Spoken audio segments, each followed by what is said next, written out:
نبت الضياء وأشرقت أنواره وتناثرت أحلامنا صوت. استجابة لنداء أهلنا في أماكن القصف، قمنا نحن فريق جبر الخواطر بالتوجه وتلبية النداء إلى أماكن التي تعرض للقصف لإجلاء أهلنا المدنيين إلى مخيمات الشمال إلى أماكن الأكثر أمانا.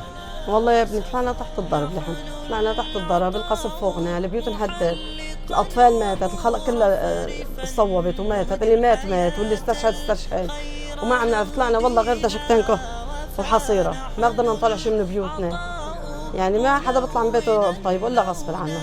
نحن نشكر المنظمة، الله يوفقهم يطول عمرهم، هن اللي طالعونا وهن اللي أنقذونا.